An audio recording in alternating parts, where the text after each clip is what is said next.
क्या कभी ऐसा हो सकता है कि एक छोटी सी मुहर एक पूरा का पूरा साम्राज्य खड़ा कर दे?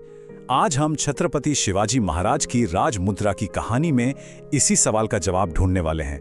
ये एक ऐसी कहानी है जो एक छोटे से प्रतीक से शुरू होकर एक बहुत बड़े साम्राज्य तक पहुंचती है।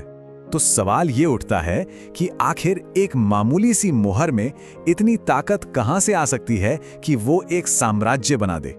देखिए, जवाब ये है कि ये सिर्फ एक मुहर थी ही नहीं, ये एक बहुत ताकतवर विचार था, एक क्रांति की चिंगारी। चलिए जरा इस सोच की गहराई में उतरते हैं। जरा सोचिए, 17वीं शताब्दी का भारत, चारों तरफ मुगल सत्ता का जोर था और एक गुलामी का सा माहौल था। लेकिन इसी माहौल के बीच एक नौजवान राजा एक बिल्कुल अलग सपना देख रहा था। एक ऐसा सपना जो तलवार के जोर पर नहीं बल्कि संस्कृत के शब्दों की ताकत से बना था। ये हिंदवी स्वराज का सपना था, मतलब अपना राज। और इस सपने की पहली और सबसे जोरदार घोषणा थी उनकी राजमुद्रा। तो चलिए सबसे पहले ये समझते हैं कि ये मोहर सिर्फ कोई सरकारी ठप्पा क्यों नहीं थी। ये तो असल में एक ऐलान था, एक घोषणा पत्र, एक क्रांति का बिगुल। इस राजमुद्रा पर संस्कृत में ये श्लोक लिखा था, प्रतिपच्च चंद्र लेखेव वर्धिष्णुर विश्ववंदिता शाहसुनोह शिवस्येषा मुद्रा भद्राय राजते। अब पहली नजर में तो ये सिर्फ एक लाइन लगती है ना? लेकिन असल में ये एक कोड है जिसमें एक पूरे साम्राज्य का विजन, एक पूरा ब्लूप्रिंट छिपा हुआ है।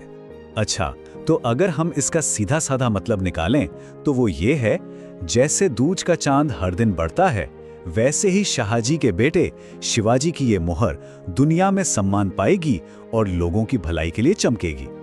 सुनने में तो ये काफी सरल लगता है, लेकिन असली कहानी तो इसके शब्दों की गहराई में छुपी है।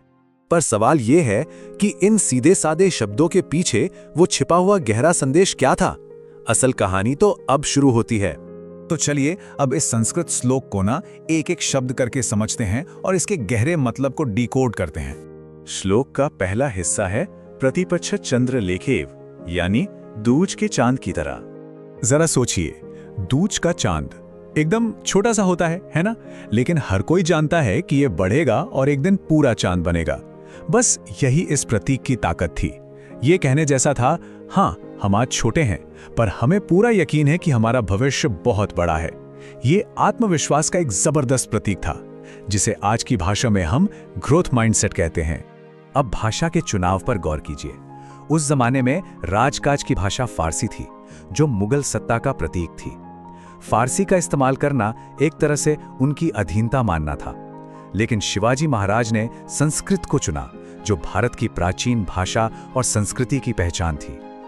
यह सिर्फ भाषा का बदलाव नहीं था, यह सांस्कृतिक आजादी का एक बहुत बड़ा और साहसी ऐलान था। श्लोक में आगे कहा गया है, शाह सुनो शिवस्य, यानी शाहजी के बेटे शिवाजी की। यह बहुत दिलचस्प है। देखिए, उन्होंने अपने पिता का सम्मान तो किया, लेकिन खुद के लिए बादशाह या सम्राट जैसे बड़े बड़े खिताब इस्तेमाल नहीं किए। ये एक सोची समझी रणनीति थी, जो उन्हें एक हमलावर विजेता से ज्यादा एक रक्षक के तौर पर दिखाती थी। श्लोक का अगला शब्द है विश्ववंदिता। इसका मतलब है जिसकी पूरी दुनिया वंदना करे या सम्मान करे। ये एक छोटा सा शब्द है, लेकिन इसमें छिपा सपना बहुत बड़ा है।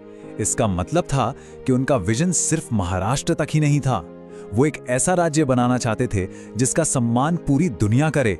और ये सम्मान सिर्फ ताकत के दम पर नहीं, बल्कि न्याय, नैतिकता और उसूलों के आधार पर कमाया जाना था। तो अब तक हमने जो भी समझा है, अगर उसे जोड़कर देखें तो पता चलता है कि ये मुहर कोई मामूली चीज नहीं थी।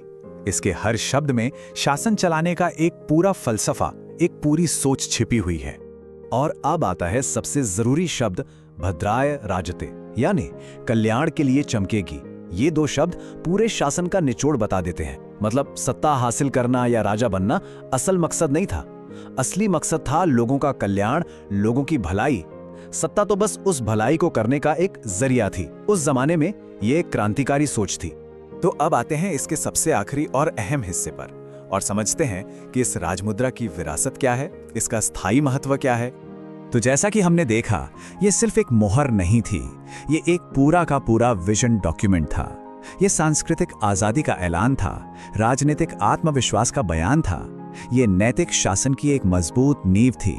और सबसे बढ़कर ये अपनी प्रजा की सेवा करने का एक पक्का वादा था।